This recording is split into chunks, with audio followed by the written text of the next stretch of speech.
আসসালামু আলাইকুম রহমতুল্লাহ। আজকে আবারও জীববিজ্ঞান নিয়ে তোমাদের সামনে আলোচনা করলাম। চতুর্থ অধ্যায় নিয়ে তোমাদের সাথে আমি আলোচনা করছিলাম। এরই ধারাবাহিকতায় আজকে চতুর্থ অধ্যায়ের আগের ক্লাসগুলোতে আমি আলোচনা করেছি সালোক সংশ্লেষণের আলোক নির্ভর পর্যায়, নিরপেক্ষ পর্যায় ইত্যাদি নিয়ে আলোচনা করেছিলাম। আজকে সালোক সংশ্লেষণের ক্ষেত্রে বিভিন্ন নিয়ম যেগুলো আছে, মানে প্রকৃতির বিভিন্ন উপাদান যেগুলো আছে সেগুলোর ভূমিকা নিয়ে আমি কিছুটা সংক্ষেপে আলোচনা করব। তোমাদের এসএসসি লেভেলে খুব একটা বড় পরিসরে খুব একটা আলোচনা নেই, ঠিক আছে। তোমাদের বইয়ে যা আছে সে ততটুকু আমি আলোচনা করছি। তোমরা আশা করছি পরীক্ষা এতটুকু লিখলে তোমরা আশা করি এনাফ মার্ক পেয়ে যাবে। তাহলে এই জন্য প্রথমে সালোক সংশ্লেষণে ক্লোরোফিলের যে ভূমিকা সেটা আমরা আলোচনা করবো। তো তোমরা জানো ক্লোরোফিলের অবস্থান হচ্ছে পাতায় বা উদ্ভিদের সবুজ অংশে, ঠিক আছে। কাণ্ডে সবুজ যে কাণ্ড আছে এবং পাতায় অর্থাৎ উদ্ভিদের যেসব সবুজ অংশ থাকে সেখানে ক্লোরোফিল অবস্থান করে। এবং পাতার যে বিশেষ একদম স্পেসিফিক যে অঙ্গাণুতে ক্লোরোফিলের অবস্থান সেটা হচ্ছে ক্লোরোপ্লাস্ট। আমি এখানে ক্লোরোপ্লাস্টের ছবি এঁকেছি। ক্লোরোপ্লাস্টে অনেকগুলো গুরুত্বপূর্ণ অঙ্গের বিভিন্ন অংশ আছে, তার মধ্যে আমি গ্রানা অঙ্কন করেছি এবং স্ট্রোমাটা তোমাদেরকে দেখিয়েছি। তোমরা জানো গ্রানা এবং স্ট্রোমা কি? দেখো এটা এখানে গ্রানা, এগুলো হচ্ছে গ্রানার অংশ, আর এখানে থকথকে জেলির মতো যে অংশ আছে এটাকে বলা হয় স্ট্রোমা। এবং এই গ্রানায় কিন্তু কি হয়, গ্রানায় আমরা ক্লোরোফিল আছে আমরা জানি। ক্লোরোফিলের অবস্থান কিন্তু কোথায় থাকে? গ্রানায়, ঠিক আছে।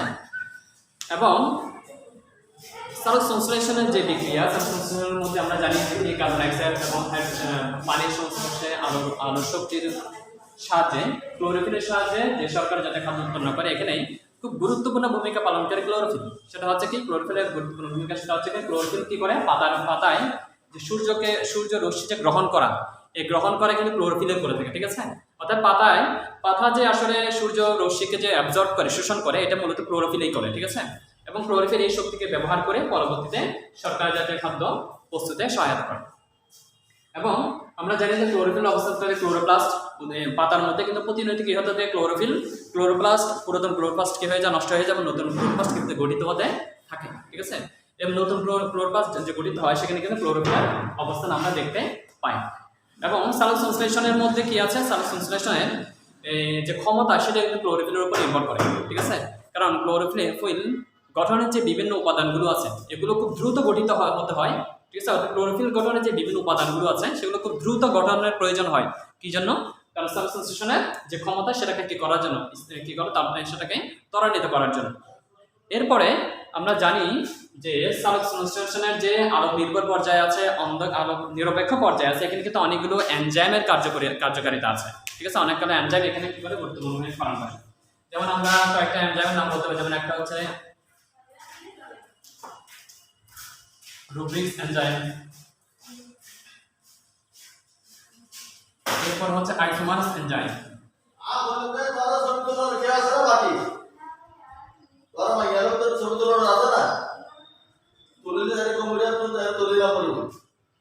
রুব্রিক্স এনজাইম এবং আইসোমারস এনজাইম, এই রুব্রিক্স এনজাইম এবং আইসোমারস এনজাইম এই দুইটা এনজাইম গুরুত্বপূর্ণ ভূমিকা পালন করে। আমরা যাই কোথায়, আলোক নির্ভর পর্যায়ে আলোক নিরপেক্ষ পর্যায়ের মাধ্যমে শর্করা জাতীয় খাদ্য তৈরি করে, ঠিক আছে। এই দুইটা এনজাইমের কিন্তু সালোক সংশ্লেষণ যদি কি হয়ে যায়, অর্থাৎ ক্লোরোফিল পরিমাণ যদি বেশি হয়ে যায়, পাতায় যদি ক্লোরোফিল পরিমাণ বেশি হয়ে যায় তাহলে কি হয়, সালোক সংশ্লেষণ রুব্রিক্স এনজাইম এবং বিভিন্ন আইসোমারস এনজাইম সহ আরো অনেকগুলো এনজাইম এগুলো তৈরি হওয়া ব্যাহত হয়, ঠিক আছে। তাহলে এই আলোচনাতে আমরা কি বুঝতে পারলাম, এই আলোচনাতে আমরা বুঝতে পারলাম যে ক্লোরোফিলের আসলে সালোক সংশ্লেষণের ক্ষেত্রে ক্লোরোফিলের গুরুত্বপূর্ণ ভূমিকা কত বেশি, ঠিক আছে।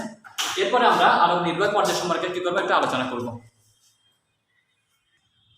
সালোক সংশ্লেষণের ক্ষেত্রে একটু আগে আমি কি করেছিলাম, ক্লোরোফিলের ভূমিকা আলোচনা করেছিলাম। এখন আমরা আলোর ভূমিকা নিয়ে আলোচনা করব। তোমরা জানো যে আলো ছাড়াই, অর্থাৎ আলোর যে শক্তি, প্রত্যেকটা প্রসেসের মধ্যে কিন্তু শক্তির প্রয়োজন আছে।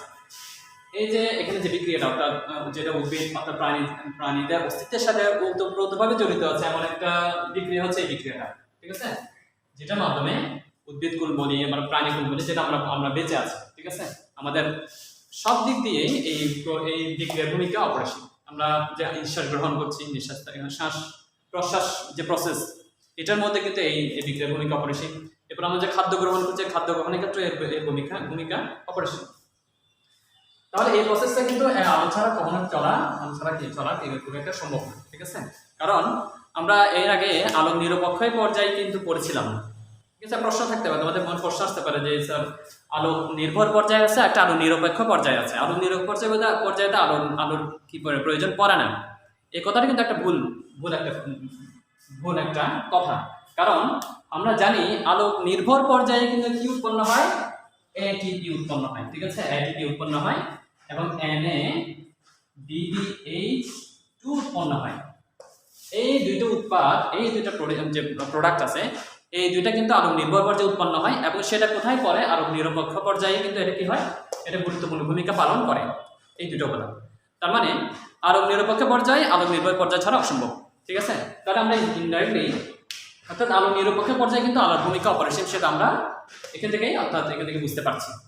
তাহলে এই আলো ছাড়াই কিন্তু কি এই যে বিক্রিয়াটা চলা কিন্তু খুব একটা কি নয়, সম্ভব নয়। তার মানে আমরা সালোক সংশ্লেষণের ক্ষেত্রে অর্থাৎ উদ্ভিজ্জ খাদ্য তৈরি করে সেখানে আলোর ভূমিকা কতটা আমরা সেটা বুঝতে পারছি। ঠিক আছে, আলোর যে শক্তি, এই শক্তিকে ব্যবহার করেই কিন্তু কি হয়, আলোর শক্তি ব্যবহার করে এই বিক্রিয়াটা চলতে থাকে। এছাড়া ক্লোরোফিলের যে অবদান, সেটা আমরা কি পরিমাণ অবদান এখানে আছে, এখানে তার যে অবদান যেটা কন্ট্রিবিউশন সেটা আমরা জানি।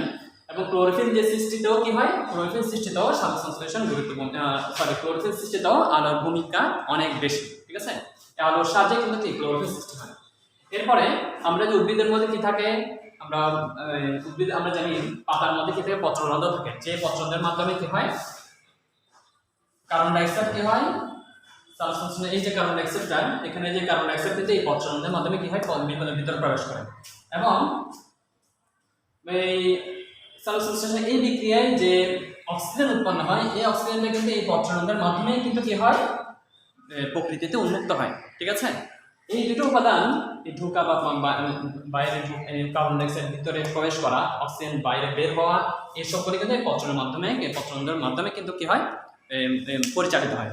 এই পত্ররন্ধ্র খোলা বা বন্ধ হওয়া, এটা কিন্তু পুরোটাই কি আলোর উপর নির্ভরশীল। অর্থাৎ আলোর সাহায্যে এই পত্ররন্ধ্র কি হয়, খোলে এবং কি হয়, বন্ধ হয়ে থাকে। তার মানে এই পত্ররন্ধ্র যে কখনো যদি সবসময় বন্ধ থাকে বা আলো না থাকতে সবসময় বন্ধ থাকার ফলে কার্বন ডাইঅক্সাইড ভিতরে প্রবেশ করতে পারতো না। ভিতরে প্রবেশ করতে না পারলে এই যে বিক্রিয়াটা এটাও চলা কি ছিল, অসম্ভব ছিল।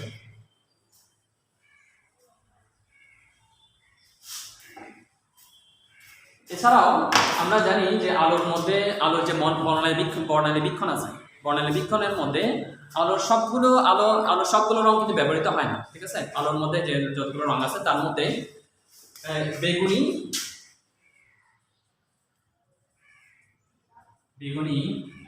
লাল, কমলা এবং বেগুনি, লাল, কমলা এবং নীল, এই চারটা আলো কি হয়, অর্থাৎ সালোক সংশ্লেষণের ক্ষেত্রে এই চারটা আলো ব্যবহৃত হয়। এই চারটা আলোর ক্ষেত্রে সালোক সংশ্লেষণ যে হার, সেটা সবচেয়ে বেশি হয়। ঠিক আছে, এবং সবুজ,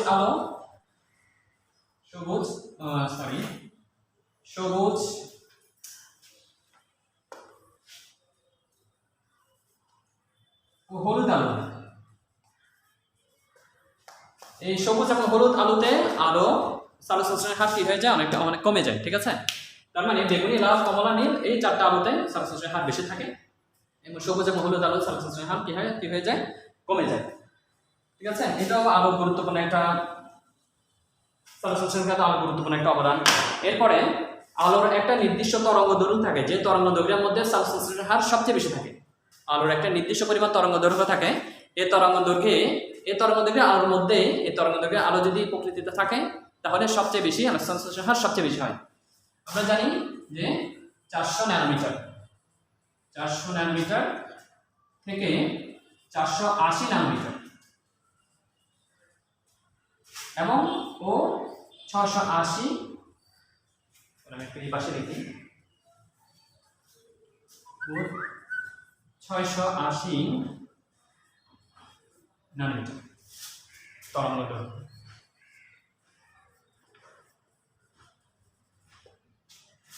400 ন্যানোমিটার, 480 ন্যানোমিটার ও 680 ন্যানোমিটার তরঙ্গদৈর্ঘ্যের যে আলো আছে, এই আলোতেই সালোক সংশ্লেষণ কি হয়, সবচেয়ে বেশি ভালো চলে। আলোর ক্ষেত্রে এখানে একটা কথা না বললে নয়, সেটা হচ্ছে অতিরিক্ত আলো। যদি আলো যদি অতিরিক্ত হয় তাহলে সেটা কিন্তু কি অর্থাৎ সাবস্টেশনের হারকে অনেকটা কমিয়ে দেয়, ঠিক আছে? সাবস্টেশনের হারের উপর কি প্রভাব ফেলে, আলোকে কি করে দেয়, কমিয়ে দেয়। এই জন্য নির্দিষ্ট পরিমাণ আলোর প্রয়োজন হয়। এই যে এই আলোটা, এই যে পাতা যে পরিমাণ সূর্যের আলোকে কি করতে পারে, শোষণ করতে পারে, যে পরিমাণ সূর্যের আলোকে শোষণ করে তার সবগুলো আলোর কিন্তু সব অংশে কিন্তু ব্যবহার হয় না, ঠিক আছে? মাত্র 100 ভাগের সম্ভবত 1 ভাগ 2 ভাগ কি হয় আলো, 100 থেকে 1 ভাগ, অর্থাৎ সে পাতা যেই পরিমাণ আলো শোষণ করে তার শতকরা 100 ভাগের 1 ভাগ কি 2 ভাগ কি হয় পাতা ব্যবহার করে কি জন্য, বা গাছ কি করে এই বিক্রিয়াটা অর্থাৎ সালোকসংশ্লেষণ প্রক্রিয়া চলার জন্য কি হয় ব্যবহার করে থাকে। তাহলে এই আলোচনা থেকে আমরা কি বুঝতে পারলাম? এই আলোচনা থেকে আমরা বুঝতে পারলাম যে আলো ছাড়া এই সালোকসংশ্লেষণ প্রক্রিয়া চলাটা প্রায় অনেকটা অসম্ভব, ঠিক আছে? আলোর সক্রিয় ভূমিকা, আলোর যে শক্তি, এই শক্তি কিন্তু এই সালোকসংশ্লেষণের মূল কি মূল চালিকা শক্তি, আলোর যে শক্তি, ঠিক আছে? তোমরা পরীক্ষা এতটুকু লিখলেই হবে, আশা করছি এতটুকু তোমরা যা বুঝিয়েছে এগুলো কিন্তু তোমাদের বইও কি আছে, খুব সুন্দর করে কি করা আছে এখানে, খুব সুন্দর করে তোমাদের বইও কি লেখা আছে। তোমরা যদি পড়ো তাহলে আলোর ভূমিকা সম্পর্কে তোমরা খুব সহজে জানতে পারবে, বুঝতে পারবে। এরপর আমরা সালোকসংশ্লেষণে আমাদের জীবনে অর্থাৎ প্রাণী জীবনে বা প্রাণী উদ্ভিদ জীবনে সালোকসংশ্লেষণের যে ভূমিকা সেটা আমি একটু সংক্ষিপ্ত আকারে আলোচনা করব।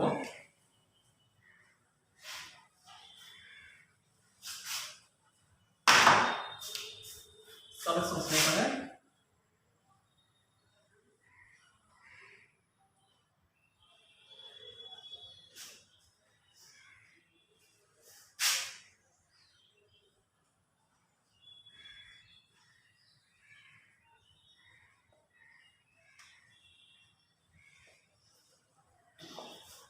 জীবের সালোকসংশ্লেষণের ভূমিকা।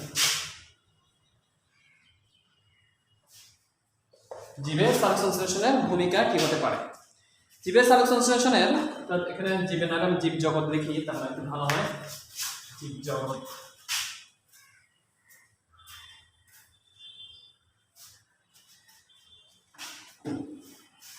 জীব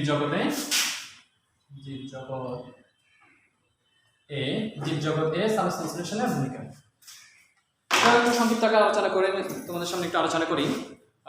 ওগুলো বইয়ে খুব সুন্দর করে দেওয়া আছে, তোমরা বইয়ে আসলে দেখলে বুঝতে পারবে জীবজগতের সালোকসংশ্লেষণ ভূমিকা কি। তাহলে খেয়াল করো, সালোকসংশ্লেষণ আমি আগে প্রথমেই বলেছিলাম যে আমাদের প্রাণী উদ্ভিদের অস্তিত্বে, প্রকৃতির যে উদ্ভিদ প্রাণী উদ্ভিদের যে অস্তিত্ব টিকে আছে এটার ক্ষেত্রে সালোকসংশ্লেষণের ভূমিকা অপরিসীম। যেটা কি অর্থাৎ সালোকসংশ্লেষণ প্রক্রিয়াটা না হলে হয়তো উদ্ভিদ প্রকৃতিতে বা জীব জগৎ এই জগতে বা পৃথিবীতে উদ্ভিদ ও প্রাণীর বেঁচে থাকা কি হতো অনেকটা অসম্ভব হয়ে পড়তো, ঠিক আছে? এই যে আমরা উদ্ভিদ কি করে, উদ্ভিদ এই সালোকসংশ্লেষণ প্রক্রিয়ার মাধ্যমে খাদ্য তৈরি করে, সে নিজে খাদ্য তৈরি করে এবং তার যে পরিমাণ খাদ্য তৈরি করে তার কিছু অংশ পাতা, উদ্ভিদের বিভিন্ন অংশে পাতা, ফুল এবং ফল ইত্যাদিতে অর্থাৎ বিভিন্ন অংশতে বাকি শক্তিগুলো কি সংরক্ষিত থাকে। এই সংরক্ষিত শক্তিটাই কিন্তু অন্যান্য প্রজাতি, অন্যান্য প্রাণী যারা আছে সেগুলো কি করে ব্যবহার করে, ঠিক আছে? পৃথিবীর প্রাথমিক অবস্থার কথা যদি আমরা চিন্তা করি, পৃথিবী একসময় যখন সৃষ্টি হয়েছে তখন অবস্থা যদি তুমি চিন্তা করে দেখো, তখন কিন্তু কি ছিল না, আসলে কোনো গাছপালা ছিল না, ঠিক আছে? কোনো গাছপালা ছিল না, গাছপালা ছিল না। গাছপালা না থাকার কারণে তার মানে তখন কিন্তু প্রাণী ছিল না, তখন কিন্তু কি ছিল না, প্রাণী ছিল না। কিন্তু ধীরে ধীরে এই যে প্রাণী পৃথিবীতে আসছে তাদের যে এখানে একটা কথা যোগ করতে হবে, অর্থাৎ যেহেতু গাছপালা ছিল না তখন পৃথিবীতেও কি কোনো অক্সিজেনও ছিল না। অক্সিজেন ছাড়া আমাদের বাঁচা, উদ্ভিদকুল বা প্রাণীকুলে বাঁচা অসম্ভব, ঠিক আছে? প্রাণীকুলের বাঁচা অসম্ভব। তো ধীরে ধীরে কি হয়েছে, এই পৃথিবীতে উদ্ভিদ আসার পরে উদ্ভিদ আসার ফলে কি হয়েছে, এখানে অক্সিজেনের সমৃদ্ধ হয়েছে, ঠিক আছে? আমরা জানি প্রকৃতিতে কত পার্সেন্ট অক্সিজেন থাকে, প্রায় 21% অক্সিজেন, অর্থাৎ বায়ুমণ্ডলে প্রায় 21% কি থাকে, অক্সিজেন থাকে। এই 21% অক্সিজেন কিন্তু কি হয়, মূলত আমরা উদ্ভিদ থেকেই পাই। এই 21% অক্সিজেন বায়ুমণ্ডলে আছে বলে আমরা কি হচ্ছে এখন নিঃশ্বাস প্রশ্বাসের সাথে এই অক্সিজেনকে কি করছি, অক্সিজেন গ্রহণ করছি বা অক্সিজেনকে আমরা গ্রহণ করছি বা ব্যবহার করছি, ঠিক আছে? এটার ক্ষেত্রে কিন্তু মূলত সালোকসংশ্লেষণের ভূমিকাই গুরুত্বপূর্ণ। কারণ আমরা জানি সালোকসংশ্লেষণের ক্ষেত্রে যে বিক্রিয়াটা আমি লিখেছিলাম সেখানে সর্বশেষ কি হয়েছিল, সেখানে অক্সিজেন তৈরি হয়েছিল, ঠিক আছে? অর্থাৎ শর্করার সাথে অক্সিজেন এবং পানি তৈরি হয়েছে, ঠিক আছে?